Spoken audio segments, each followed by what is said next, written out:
Bon, aujourd'hui, on va faire un petit top un peu plus relax. Pour ceux qui me connaissent sur Vlog Prime Pass, vous allez être habitués. Pour ceux qui me connaissent que sur Top Monde, vous le saurez moins, c'est pas grave, on se fait à tout. Salut tout le monde, c'est Dario en mode Top Mondas. Et aujourd'hui, je vais vous parler de femmes, mais de femmes très riches. Vraiment riches. Mais la particularité qu'elles ont, c'est qu'elles ont moins de 40 ans. Souvent, on parle des hommes les plus riches du monde, des personnes les plus riches du monde, mais on ne s'est jamais intéressé à cette petite catégorie, il n'y en a pas beaucoup, bien entendu, de femmes qui ont réussi avant cet âge. Et on va voir dans ce top qu'il y en a qui sont tout simplement des fanatiques de travail, et d'autres, un jour, le jackpot est tombé. Mais avant de commencer, je compte sur toi pour t'inscrire si tu es intéressé à mon compte Instagram, Twitter, Facebook et Snapchat. Je poste pas mal de vidéos, de stories, de photos assez pimpées. Tu risques de kiffer. Donc vas-y, tu as les liens dans la description.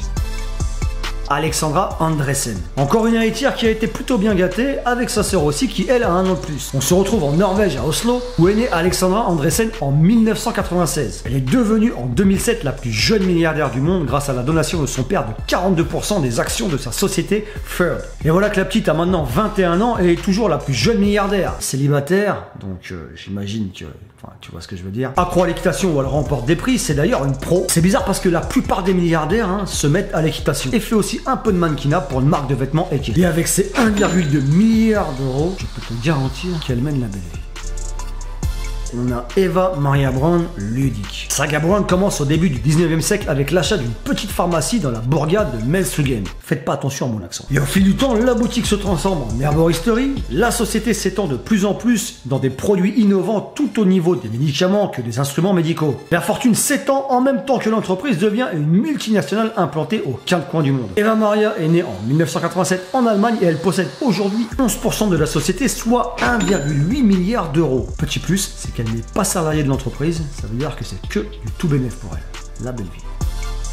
Marie Beignet Bovaro, une française, on pourrait dire milliardaire invisible, parce que ça a été très difficile pour moi de trouver des photos d'elle. La plupart des photos qu'on voit sur elle en fait sont fake, étant donné que ces vraies photos sont ultra rares. Et j'imagine que beaucoup d'entre vous, en tout cas moi, je ne connaissais pas Marie Beignet Bovaro, alors que j'avais déjà entendu parler de Rothschild et Bettencourt. Et bien Beignet Bovaro, c'est la famille qui a créé le groupe Beignet, plus connu sous le nom de Lactalis. Tu vas connaître parce que c'est le groupe qui produit la vache qui rit et Babybel. Et c'est aussi le numéro 1 mondial dans le lait. Marie Beignet Bovaro, elle aurait une formation de designer et est née en 1980. Et en l'an 2000, avec ses deux frères, elle a hérité du groupe, devenant ainsi milliardaire. Et elle possède 2,2 milliards d'euros et vit en Mayenne à Laval, là où se trouve l'entreprise familiale.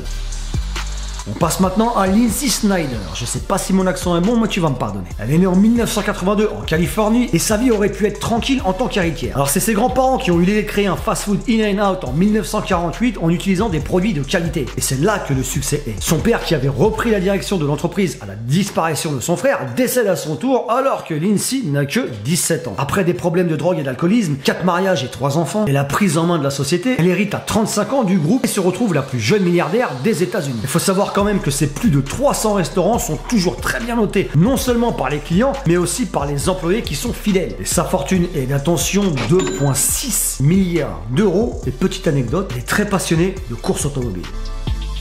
Charlotte Casiraghi de Monaco avec une fortune énorme. Cette jeune monégasque, fille de Caroline de Monaco, vous connaissez tous, et donc faisant partie de la lignée princière, est née en 1986. Son père était un riche industriel italien mort d'un accident à l'âge de 30 ans. Sa première passion est l'équitation, comme par hasard. Elle participera à plusieurs concours et représentera même les vêtements d'équitation de la marque Gucci. Je savais même pas que Gucci faisait des habits pour équitation. De temps en temps, elle participe à la rédaction d'articles dans Ever Manifesto, journal numérique et exclusivement distribué lors d'événements autour de la mode. On la connaît aussi en France pour avoir été la copine de Gad Elmaleh. Concernant les chiffres, sachez qu'elle possède plus de 5 milliards d'euros, qui fait d'elle une des plus jeunes milliardaires au monde. Petit bonus, le tout sans travailler.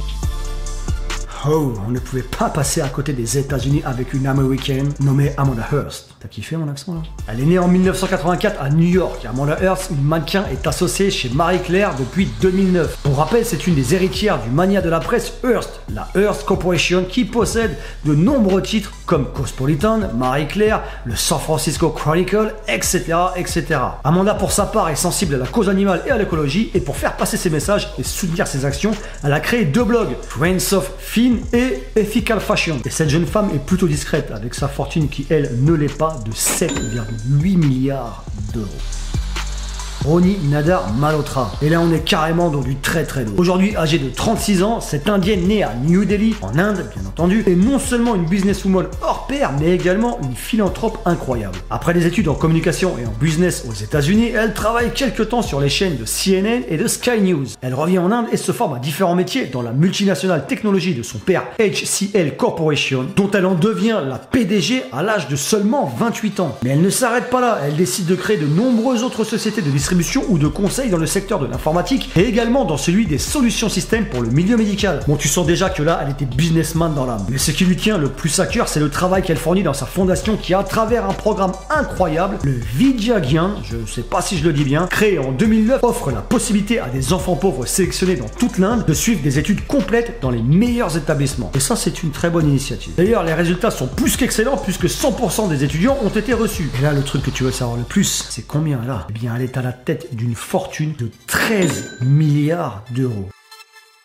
La boss des moins de 40 ans, Yang Huiyan. Cette jeune chinoise très discrète de 36 ans possède une fortune énorme grâce à la donation de son père. C'est la principale actionnaire du promoteur immobilier chinois Country Garden. Pour la petite histoire, son père Yang Guoqiang, je prononce je sais très mal, était un paysan qui a pu étudier grâce à une bourse et qui a monté sa boîte au début des années 90 et en pariant sur l'avenir. Pari qu'il a gagné. Quant à Yang Huiyan, elle a diversifié sa fortune en investissant dans l'éducation. La société Bright Scholar Education Holdings, promoteur numéro 1 en Chine au niveau des écoles primaires et maternelle. Sa fortune est estimée à environ, accrochez-vous bien, plus de 20 milliards d'euros. Bon et bien voilà, c'est terminé pour ce petit top 8 des femmes milliardaires de moins de 40 ans. Donc si t'as kiffé, je compte sur toi pour un max de likes. Et je vous invite tous à me dire en commentaire quel top vous aimeriez voir. Peut-être que je réaliserai. Non. Et je me chargerai d'en faire une vidéo. Si vous êtes intéressé, n'oubliez pas aussi d'aller voir mon compte Instagram, Twitter, etc., etc. Vous avez tous les liens dans la description. Et si tu l'as pas encore fait, allez vas-y, abonne-toi à la chaîne, fais-toi plaisir. N'oublie pas d'activer la petite cloche des notifications pour ne louper aucune vidéo. Allez, ciao!